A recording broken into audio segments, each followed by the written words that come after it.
If you could see what I once was, if you could go with me back to where I started from, then I know you could see the miracle of love that took me in its sweet embrace and made me what I am today, a sinner saved by grace.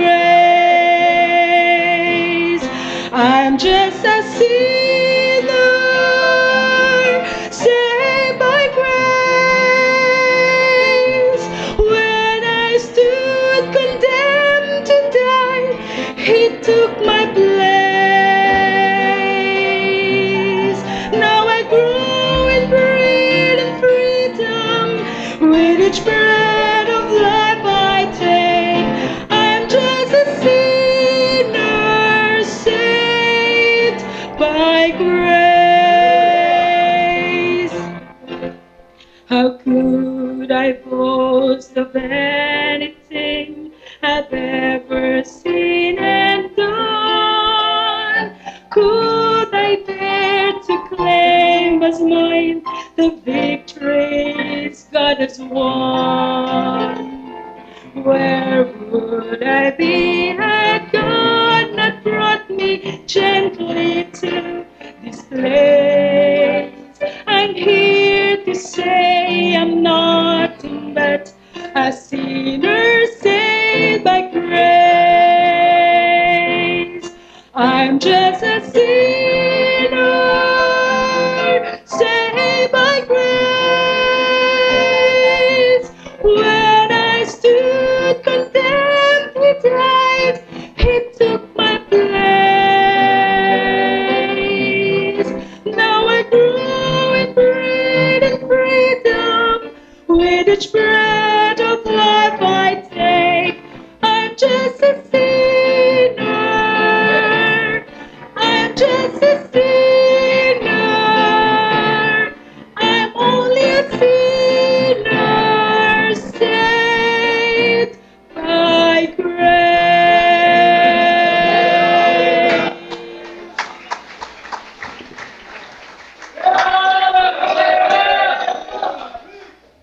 Amen. Praise the Lord for that song. Kaya ho tayo nakakapaglingkod, kaya tayo nakakaawit, kaya tayo, kung ano tayo ngayon, it's because of God's saving grace. Sa biyaya ho natin, nagagawa ang mga bagay na ito. Tayo lahat po ay magsitayo, Matthew chapter 5. Matthew chapter 5. Babasahin po natin ang 3 lamang na talata, pero palagi pong nakabukas ang inyong mga Biblia sapagkat marami pa tayong mga talata na ating bibigyang pansin. Matthew chapter 5, verses 1, 2, and 3. Ito po ang sabi na salita ng Diyos, and seeing the multitudes, He went up into a mountain, and when He was set, His disciples came unto Him, and He opened His mouth and taught them, saying, Blessed are the poor in spirit, for theirs is the kingdom of heaven. Ay kita po natin ang eksena sa panahon na yan nang makita ng ating Panginoong Jesucristo ang napakakapal na tao. The multitudes. Ibig sabihin ho yan, more than 40,000 people. Sapagkat pag sinabi pong multitude, about 20,000. Pag sinabi multitudes, ay higit sa 2 multitude. So about 40 or maybe 75,000. Sapagkat napakarami. He went up into a mountain. Makita niya, napakadaming mga tao doon. He went up into a mountain, and when he was set, nung nakaayos na ang Panginoon, His disciples came to Him. At bakit sila lumapit sa Panginoon? Remember, pag sinabi po nating disipulo ay mga sumusunod sa Kanya. At ang kanilang pagsunod ay dahil nga sa narinig nila ang Kanyang tinig.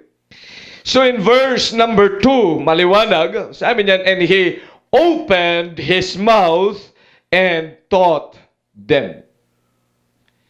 So hindi siya nagturo na hindi nagsalita, kinakailangan magsalita ang Diyos.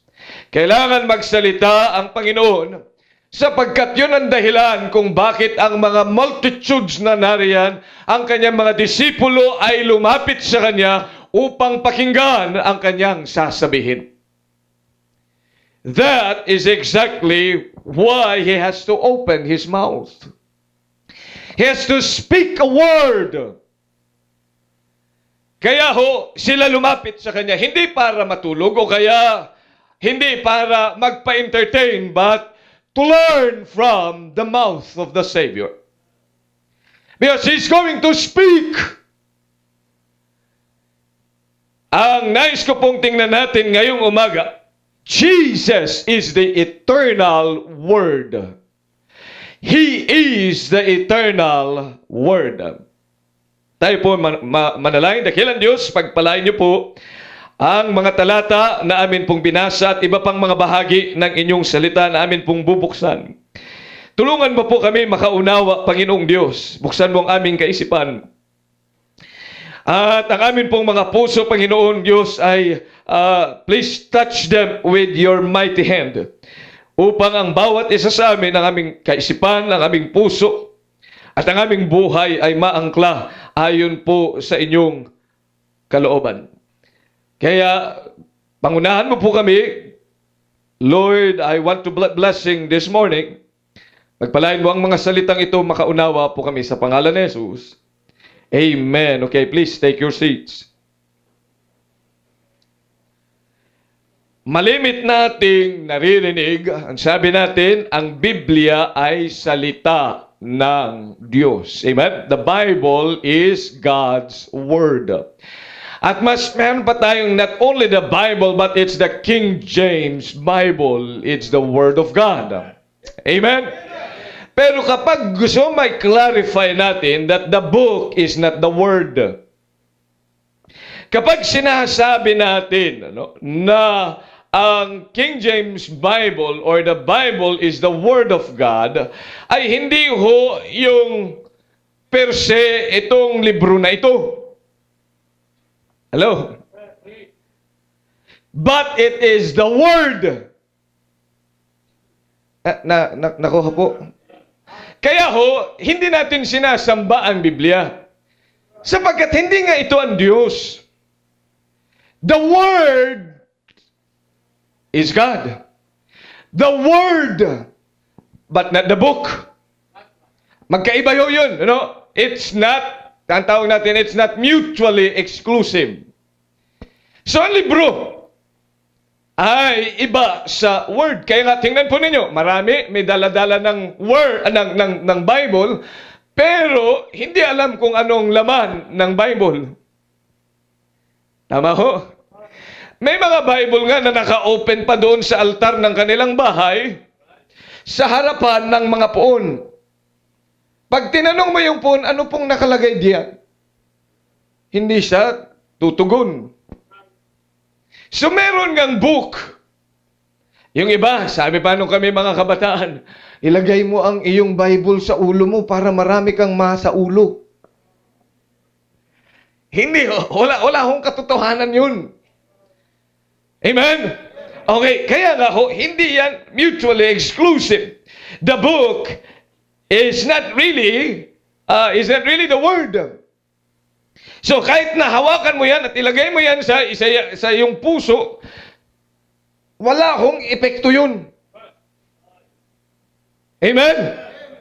Kaya yung sinasabi na kayo mga Baptist, kayo mga Bible Baptist, ang inyong sinasamba ay yung Biblia. Hindi namin sinasamba ang Biblia. We do not worship the Bible. Kaya nga, hindi nakalagay diyan. Pagkatapos ay tayo ay luluhod doon sa Biblia. Sasabihin natin, Panginoon, ipakita mo po sa akin ang iyong kalooban. Makikita mo ba ang kalooban ng Diyos kahit pa yan ay sambahin mo?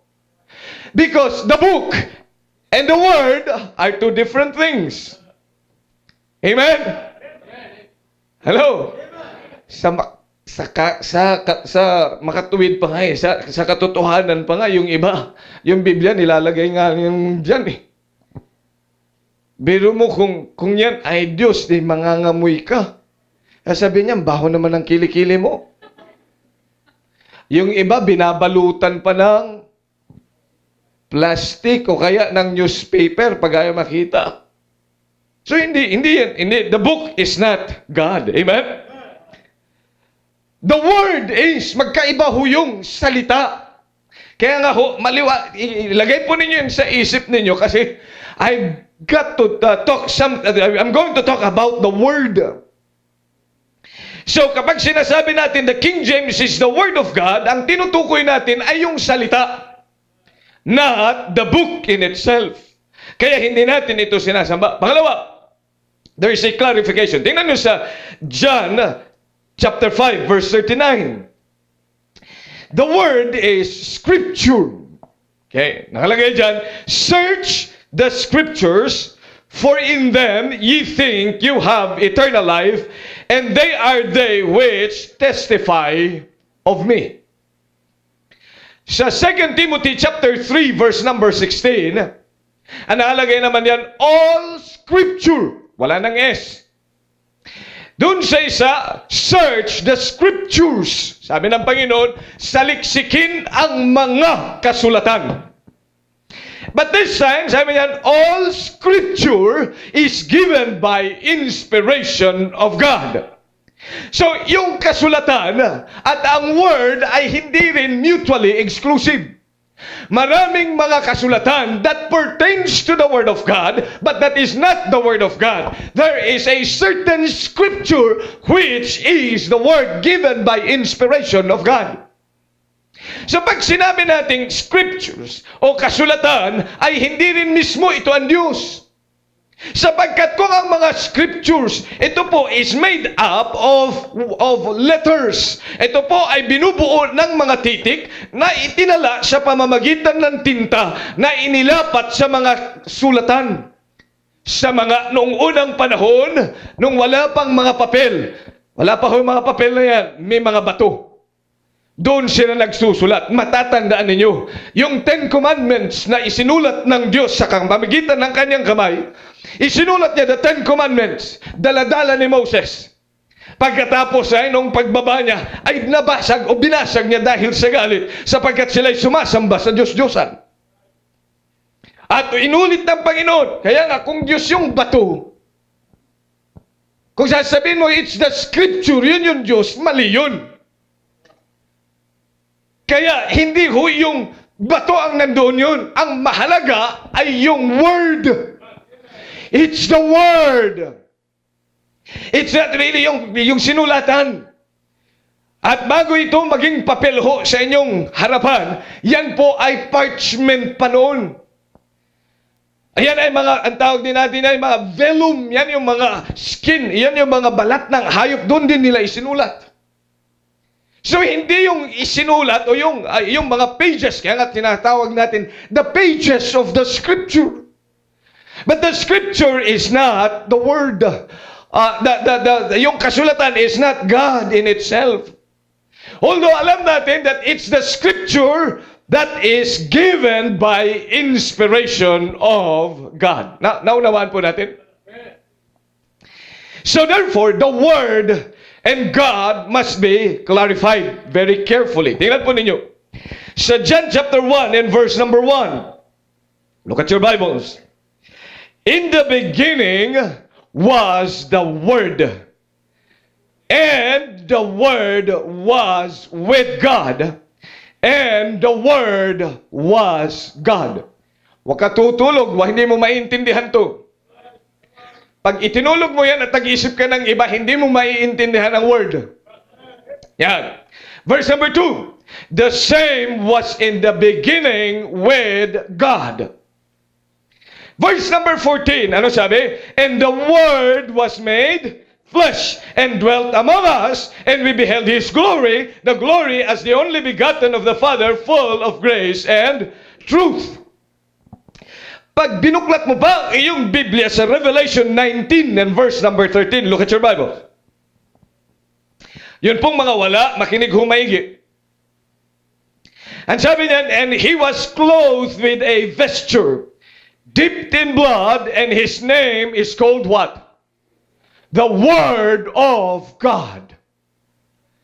You see, the Word is God. The Word was God.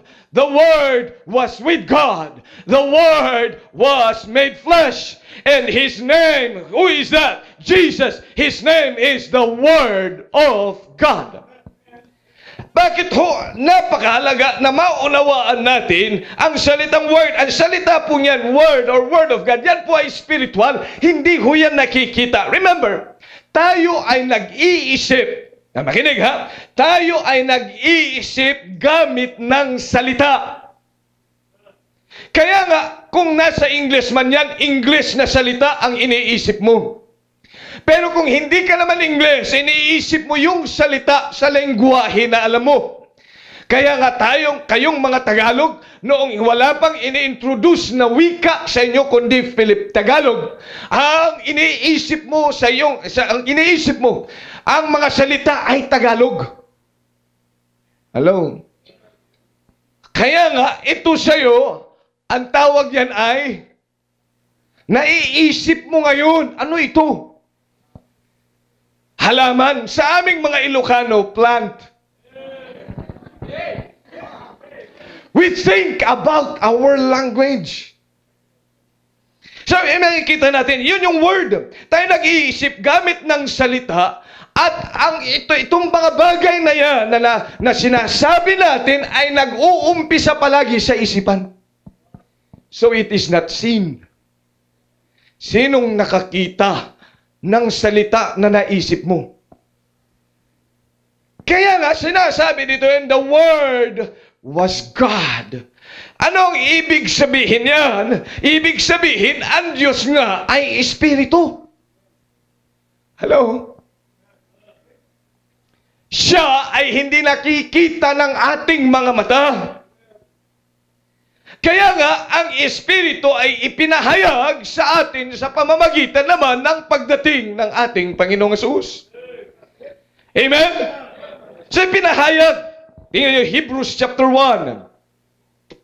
Hebrews chapter 1 and verse number 2.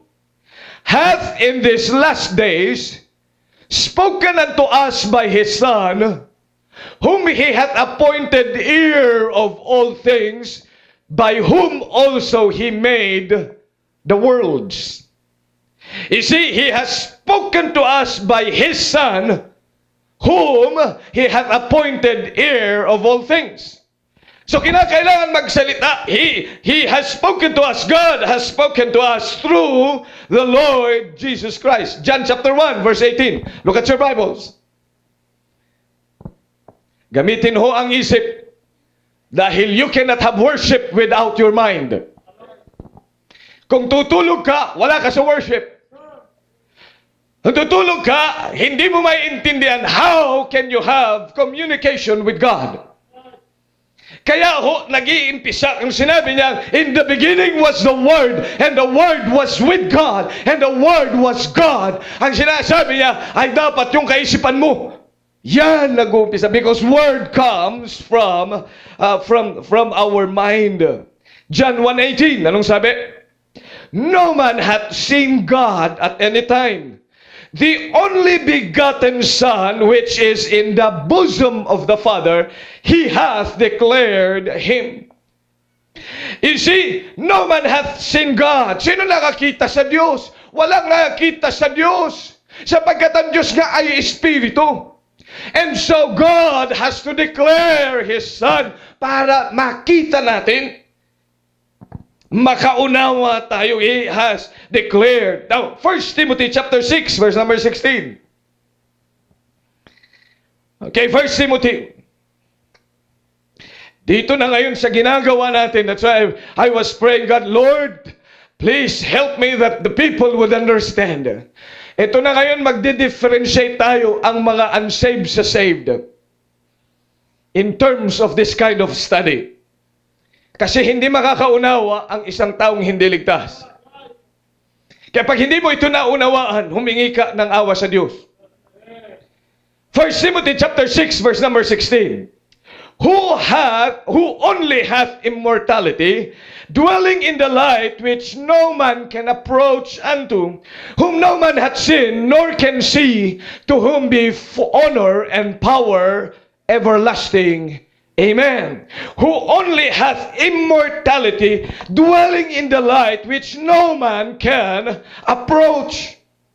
Yun ho talaga ang totoo. Kaya sabi, in the beginning was the Word. And the Word was with God.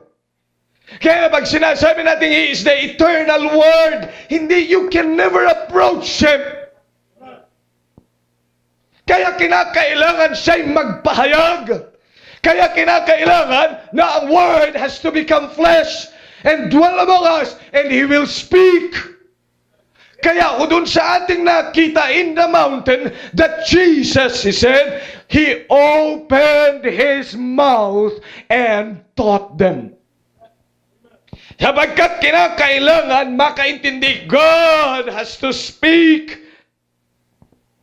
At ngayon na siya ay umakyat, Jesus is no longer around. Nasaan po ang Panginoong Jesus? Si Jess la pangalan mo, but you are not my Jesus.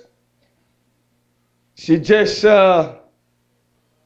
Dorado, he is not my Jesus, he is Jess.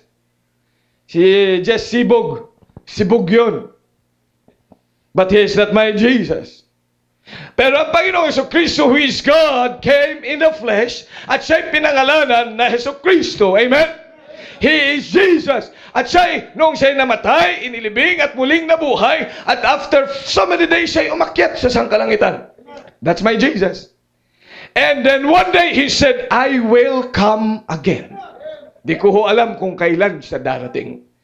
But I believe with all my heart, and I know that with all my heart, one day I'm going to see my Jesus. Kaano kaya nung mukha ng ating Panginoon? Hindi ko alam. Dahil wala pa nga. Hindi ko nakikita. Wala picture pa noon. Wala pa noong pang-Kodak noong panahon yan. But certainly, meron siyang mukha. Makikita ko siya ng mukhaan. Makikita natin siya ng mukhaan. The eternal Word. Kaya nga, ngayon na nasa sangkalangitan siya, ang sabi ng Panginoon, kaya nga pinababa niya ang banal na Espiritu, the Holy Spirit, upang tayo ay makapagniig sa tagapagligtas at sa pamamagitan ng pananampalataya ay mamamalas natin kung sino ang Word na ito sa ating isip, sa ating damdamin at sa ating kalooban. Kaya kapag ikaw ligtas, makinig ka maigi, if you are saved, are you saved? If you are saved, the Holy Spirit has descended so that He will dwell in your heart at upang ikay makaunawa sa salita ng Diyos. Without the Spirit, you can never understand. E tingnan nyo sa Hebrews chapter 11 verse number 27. Look at your Bibles. By faith, He forsook Egypt. Sino yan? Sino ho yan? Si Moses. By faith, he forsook Egypt, not fearing the wrath of the king, for he endured as seeing him who is, wow, invisible, pero nakita niya. Paano nangyari na yung invisible nakita ni Moses? How can a God who is spirit, who is invisible, is seen by his eye? Paano nangyari ho yan? Sabi niya, by faith. Hello? Paano nakita ni Moses that which is invisible? He saw it by faith. By faith he forsook Egypt, not fearing the wrath of the king, for he endured as seeing him who is invisible. Kaya nakita niya ang invisible, ang ating Panginoon, the Word, sa pamamagitan ng pananampalataya. Sapagkat pag sinabi nating pananampalataya, makinig kayo maigi, ang pananampalataya, hindi relihiyon. Ay, ako naman ay may sariling pananampalataya. Hindi yan pananampalataya. Kung ikaw man may relihiyon, ay hindi ibig sabihin mayroon kang pananampalataya, tinutukoy ng Biblia. Sapagkat ang pananampalataya, iyon po ay salita. Ang pananampalataya, ano sabi ng Romans chapter 10 verse 17? So then, faith cometh by hearing, and hearing by the Word of God. Kaya nakakalungkot kung naririto ka, pero ang tenga mo pinid sa salita ng Diyos. Wala kang nauunawaan, hindi pumapasok sa isipan mo. How can you see indeed God, who is the eternal Word? Paglabas natin, ano nga ba yung Sunday school lesson? Wala. Paglabas mo, ano nga ba yung iprinits ni Pastor?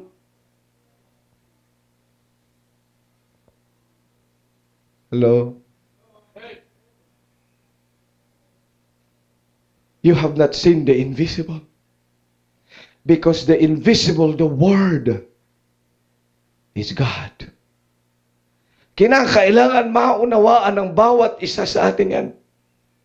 Kaya anong ibig sabihin nito? Kaya when we approach the Word of God, how do we approach the Word of God? Ang sabi ng Panginoon, he that hath an ear, what? Let him hear. Dapat bubuksan mo yung tenga mo. Pakikinggan mo yung salita niya. Because that is the way by which you see the invisible. Salita kaya ang Panginoon. Diba sabi niya, and when he was set,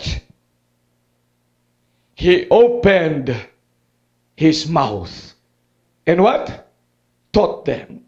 Nagsalita na ang Panginoon. At nangaral siya, tinuruan sila. At sabi yan, blessed are the poor. Blessed. Blessed. Napakarami. Pag binasa mo ang lahat ng kanyang mga itinuro sa mga sumusunod na mga talata. He has to speak because he has to form the Word because he is the Word. Kinakailangan tatanggapin mo yan sa pakikinig. Kaya tingnan niyo sa amin na napakahalaga na ikaw ay makinig saan sa salita ng Diyos. Because he that turneth away his ear from hearing the law, even his prayer is an abomination. Marahil nakaupo sa simbahan, pero ang tenga ay hindi nakikinig sa salita ng Diyos. Ano ang kanyang hinihintay? Yung ringtone ng kanyang cellphone. Buti pa kapag tumunog na ganyan, naririnig na niya kakagad. At makikipag-text pa yan kahit pa nangangaral ang kanyang mga ngaral. Kaya nakalagay dyan, please turn off your cellphone. Alam bakit? Sapagkat napakahalaga yung pakikinig. Kaya nga, kapag ikay nasa bahay-sambahan ng Diyos at ngayon ikay nakaupo, ikaw ay dapat lamang na makinig, gamitin mo ang iyong tenga, makinggan mo ang salita, because that is where the eternal Word enters into your heart. Pero kung yung tenga mo hindi nakikinig na kanya salita, kahit na ikay magmula dyan sa umpisa hanggang dito, lumuhod ka. At umiyak ka ng dugo. Ang sabi ng Diyos, karumal-dumal ang iyong ginagawa. Why? Because you are not comprehending what? The Word. Yan sabi, in the beginning was the Word, and the Word was with God. Eh, pasyon, nababasa ko naman yun eh. But you've got to hear it. That's why Jesus has to speak.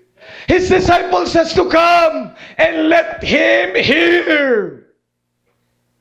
Yun po ang simbahan. Kaya ka pupunta sa simbahan para maupo at what? Makinig. Amen? At pag sinabi nating makinig, hindi lang naririnig mo yung boses, yung mga salita. Pag sinabing hear, it also means heed. Ikaw ay handa na sumunod sa kanyang kalooban. Ikaw ay handa na sumunod saan? Sa sinasabi ng ating Panginoon. Kaya kung tutusin doon sa Matthew chapter 5, makikita niyo lahat ng mga itinuro ng Panginoon. Marami doon ang hirap sundin. Oh, napakaraming mahirap sundin. But that defines who hears and who hear not. Ang sabi niya, love your enemies. Mahirap yun.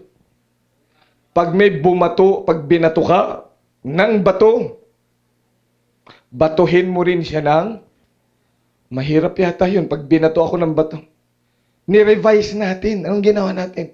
O sige nga, babatuhin ko na ho siya ng tinapay, pero ilalagay ko sa garapon. Ni-revise natin.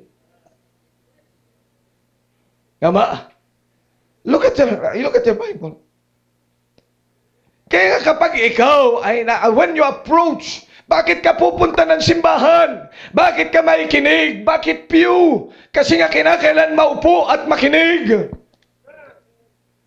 Because Jesus is the eternal Word.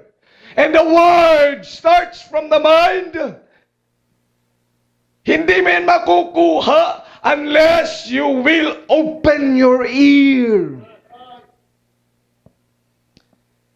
Pero kung ikay pupunta na simbahan at hindi handa ang iyong tenga sa pakikinig, lalabas ka pareho lang ng dati. And then, you are the same. Yesterday, today, and tomorrow. Kaya nagtataka ka, bakit yan? Simba ng simba. Ganun pa rin naman. Sabi ni Pastor, sabi ng salita ng Diyos, di ba dapat ganyan? Bakit siya hindi niya magawa? Eh, hindi naman nakikinig yan eh. Naroon siya pamparami ng bilang sa attendance. Pero hindi siya nagpunta doon just like the disciples to hear Him speak. Ano ituturo ng Panginoon sa atin? Eh pag ikay napunta, pag ikay uupo na, dapat ang puso mo, ang isipan, ano kayang ituturo ng Panginoon sa akin? Ano kaya yung inilagay niya sa puso ng pastor na bubuksan na salita? At ito ay ipapangaral, let me understand. At kahit nga kung minsan pa ulit-ulit yun, bakit kaya naulit ito? Ginawa ko ba? Eh mukhang hindi ko yata ginawa. Yung sitas ng sitas na yan. Hindi ko yata nagawa yun. Hindi ko, bakit kaya inulit ito? Kasi hindi ka nakikinig. Kaya nga, kapag sinasabi na rin in the eternal Word, dapat ikay nakikinig. Kaya nga, yung tao na umiistorbo sa'yo, sisikuhin mo, sana nakikinig ako. Ay, di ba? Kapag nanonood ka ng telebisyon, mga kapatid, o kaya nagpunta ka na sinehan, ako ho, hindi na ho nanonood ng sine magmula. Pero gagamitin ko lang ho yan para sa mga taong worldly. Pag nanonood ka ng sine, kumakain sila ng popcorn, nag-uusap sila, ano sasabihin? Shh, ingay nyo naman. Tama ba? Kasi gusto mong marinig. Nakikita mo na. In fact, kung minsan nga, kahit nga hindi mo marinig, nakikita mo naman yung aksyon. Kahit hindi mo marinig, alam mo na na nangyayari. Kasi nakikita mo. Tama? Okay, minute mo nga doon sa television, walang sound. Ikaw na nagsasalita. Sa ulo mo na. At kahit sa ulo mo na, nakatitig ka pa rin. Pinakikinggan. Take the nasty plunge. Lalo na pag mainit. Wow! Oh! Akala mo, pag uminom ka nga nun, matatanggal ang iyong pagkauhaw. Lalo kang ang uuhawin. Sprite. Take boy bawang. Mga ganyan eh. Ay, yun yung mga naririnig natin. Tingnan niyo, dahil pinapapasok mo sa tenga mo, di ba? Pagpunta mo doon sa supermarket, hindi naman kasama sa bibilhin. Hello, yung mga bumibili. Hindi kasama sa bibilhin. Kasama ba nakalagay ba boy bawang? Wala wala sa listahan yun. Pero mapunta ka doon, uy, masarap yata itong boy bawang na bibili ka. Saan mo nakuha yan? Sa pakikinig. Hello? Kaya maraming buhay natin hindi nababago, hindi naman nakikinig sa simbahan eh. Pasok dito, labas doon. How can you see that which is invisible? By faith. And by faith is hearing the word. Amen? Hearing the word. O tingnan ninyo, pagkatapos na mapanood mo sa pelikula, kayong dalawang magkasama na nanood, kayo ay magkukwentuhan pa.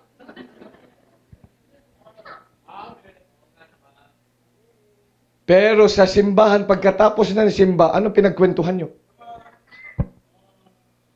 Hindi pinagkwentuhan yung natutunan sa Sunday School. Hindi pinagkwentuhan yung salita ng Diyos. Ang pinagkwentuhan yung artista. Ay kaya nga, walang pagbabago sa buhay mo. Ang tenga mo, nakaangkla saan? Sa sanlibutan. And so you have never seen the Savior. You come to church, no experience of that which is spiritual. Kaya pag ikay pupunta sa simbahan, buksan mo ang iyong tenga. Amen? And listen. And ang sabi pa ng Panginoon, bakit kinakailan? We've got to meditate upon it. Ano kung minsan kaya nga tinatagalan at natatagalan yung isang topic para ikay mag-isip. Yung isang point, bakit yung point? Ang haba yata ng isang point na yan. Kasi nga, tinutulungan ka ng mga ngaral na isipin mo yung salita ng Diyos. Kaya dapat nag-iisip ka habang nagpe-preach. Anong iniisip mo? Yung ipinipreach, siyempre, hindi yung lulutuin mo mamaya. Hindi yung problema mo. Iisipin mo yung sinasabi ng Diyos. Yan ang dapat na ilagay mo sa meditate upon the Word of God. Kaya pag sinabing meditate, iisipin mo yan. Kaya habang nangangaral, iniisip mo yung sinasabi. Hindi yung pasok dito, labas doon, at yung isipan nasa ibang lugar. Ay kaya, paglabas mo, you are the same yesterday, today, and tomorrow. You have never seen the invisible. Kaya sasabihin mo, nagsamba naman ako. Nakilala ko ang Panginoong Hesus. Nakilala mo? Paano mo siya nakilala? Makikilala mo siya. Word. And the name is the Word of God. Kaya tanong, anong word ang tumatak sa isipin mo? What is the word? And you say you have seen Jesus by faith. By faith is hearing the Word of God. It's hearing and hearing by the Word of God. Kaya sabi na pa, meditate upon the Word. This book of the law shall not depart out of thy mouth, and thou shalt what? Meditate therein day and night. Pero iniisip mo, is it the word? Kaya yung imahinasyon, yan ang mga hindi kayang gawin ng sino man kahit ng pastor. Kaya nga nananalangin siya upang ang Panginoon, upang banal na Espiritu ay buksan niya ang iyong kaisipan at makaunawa ka. Look at 1 Corinthians chapter 14. Verse number 15. What then? What is it then? I will pray with the Spirit, and I will pray with understanding also. I will sing with the Spirit, and I will sing with what? Understanding. Sasabihin mo, nag-worship ka sa Diyos nung kumakanta ng Glory to His name. Wala naman yung isipan mo dun eh. Hello? Ang isipan mo hindi naruroon sa sinasabi that it's glory to His name. Kaya pag kumanta ka, imisa kayo nakanta para sa Panginoon, ang awitin mo para sa dyablo. Dahil ang isipan mo wala sa Panginoon. Para kanyang repetitive prayer na sinasabi ng Panginoon sa Matthew chapter 6. Nananalangin siya kasi memoryado na niya yung kanyang sinasabi. Pero wala nang katotohanan sa kanyang kaisipan at sa puso. Oh Lord my God, when I in awesome wonder consider all the worlds thy hands have made. Ikaw ba napapahanga ng Diyos? Habang kinakanta mo sa totoo ito, that God made the heavens and the earth. Yung inaawit, I'm just a sinner saved by grace. Totoo ba yun sa'yo?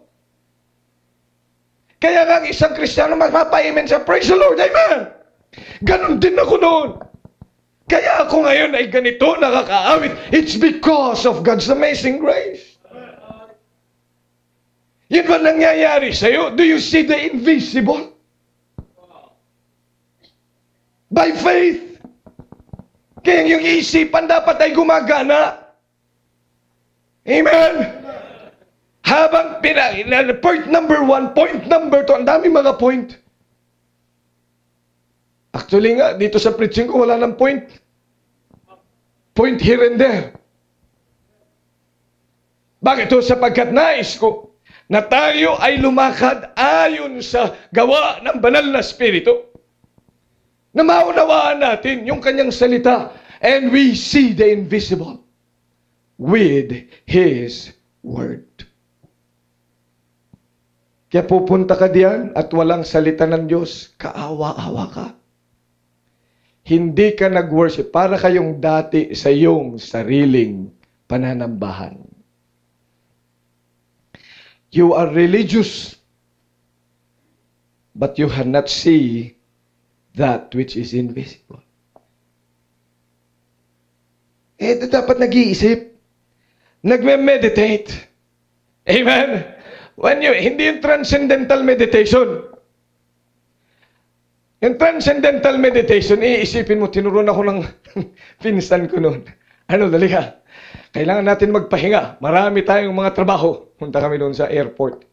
Tapos umupo kami. Ganito. Yan. Ganyan mong kamay mo. Tumingin ka doon. Tapos pumilit ka. Isipin mo na nandoon ka. O nandoon ka na ba? Wala pa.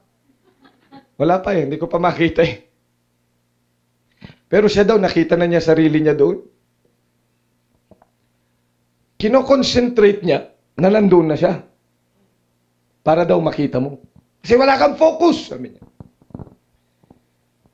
Marami sa atin, wala ring focus sa salita ng Diyos.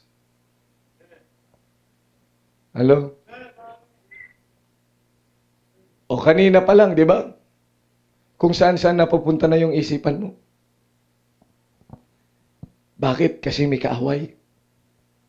He will not let you see the invisible. Kaya ang daming mga pumapasok sa isipan mo.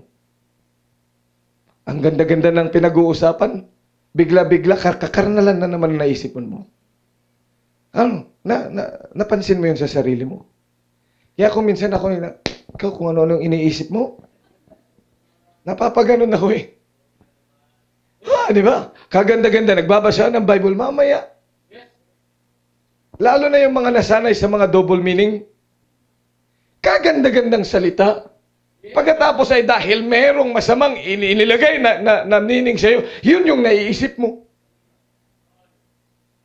Ay sa totoo lang, yung salitang, yung touch, pag tinagalog mo yun, di ba? Bakit napapatawa yung iba? Ano naiisip mo? Iba na. He touched me. Oh, He touched me. Sino ang humawak sa'yo?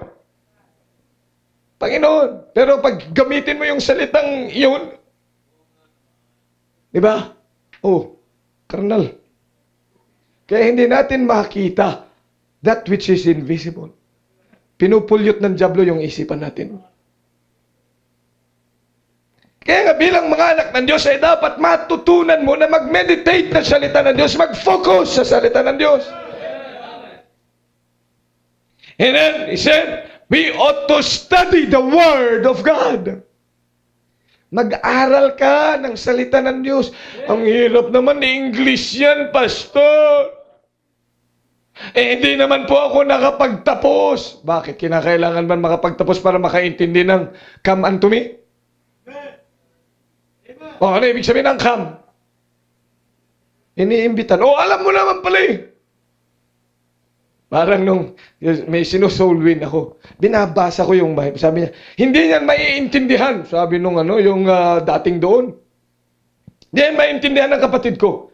Sabi ko, hindi mo talaga naiintindihan? You are sinner, hindi mo naiintindihan? Naintindihan ko naman, makasalanan. Naintindihan ng kapatid mo. Huwag mong ismulin ng kapatid mo. Ay, talagang nagalit. Pinalayas ako. Isa. Bihira ka naman. Ini-ismul mo ang kapatid mo. Come. Ano yung ibig sabihin ng come? Pinilit ko pa rin. Come. Halika. Yung sabi, naintindihan niya. Sino may sabing hindi mo maintindihan? Dahil English, hindi mo maintindihan? Naintindihan. May mga bagay lang siguro na mahirap. Parang nung ako'y kolehiyo at sinabi ng aking teacher, and the cow shall recuperate. Andali. Ano ang ibig sabihin ng recuperate? Ngayon ko lang narinig yun eh. Sabi sa akin, recover, bobo. Andali, hindi ko nga alam eh. Di aral din ako ng salitang mahirap. Kayong nagbobo sa akin ha. Ako na mahirap na salita. Sinabi ko yung mahirap na salita. Nag-report ako. Sabi, handali, anong ibig sabihin yan? Hindi mo alam yung ibig sabihin nun? Bobo mo naman. Pero tingnan po ninyo, pag pinag-aaralan mo, maintindihan mo. Amen? Kaso napunta ka sa simbahan, hindi ka naman nag-aaral. Hello? Kaya hindi ka nakakaintindi, you cannot see the invisible. In the beginning was the Word. And the Word was with? The same was in the beginning with God. All things were made by Him. Tanong, aalis ka ulit ngayon. Anong word ang alam mo? Have you seen the invisible? Jesus is the eternal Word. Kaya nga, matuto kang mag-aral. Kung hindi mo naintindihan, markahan mo, ano kaya itong ibig sabihin nito? When you come to church, kaya dapat may Bible ka. Amen? So that you will study the Word of God. Napakahalaga ang salita ng Diyos. That's why Jesus Himself said, when He was set, opened His mouth and taught them. When you come to church, when you open your Bible, make sure you see the invisible. Jesus is the eternal Word. Let's all stand up, please. Dakilang Diyos, maraming salamat po.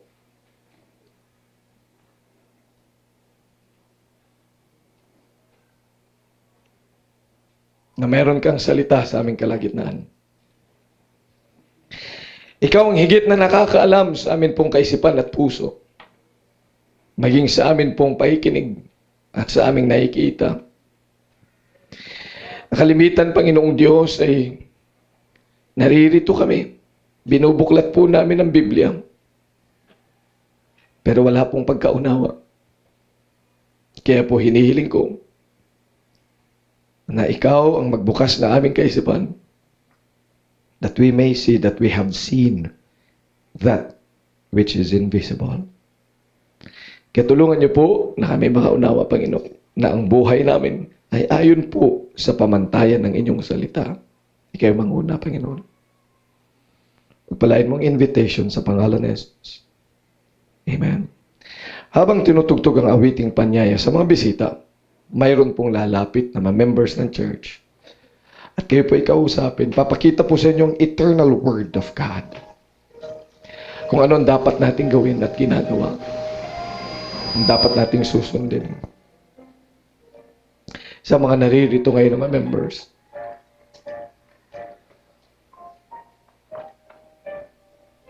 kumusta ang pakikinig mo? Pag-aaral mo, pag-meditate mo ng salita. O naging isang routine sa iyo ang pagpunta ng simbahan, pagbuklat ng Bible. Pero walang pagkaunawa at walang experience with the eternal Word. Patapos na naman ang buwan ng Marso. You have been here for how many years? Kumusta ang iyong pakikipagniig with the eternal Word? That's Jesus. Ba't di ka lumapit sa Panginoon at dito sa altar? Young people, parents, ba't di ka lumapit sa Panginoon dito sa altar? And talk it out with Him. Lord, help me hear the Word. Help me, Jesus. You are the eternal Word. Makilala ka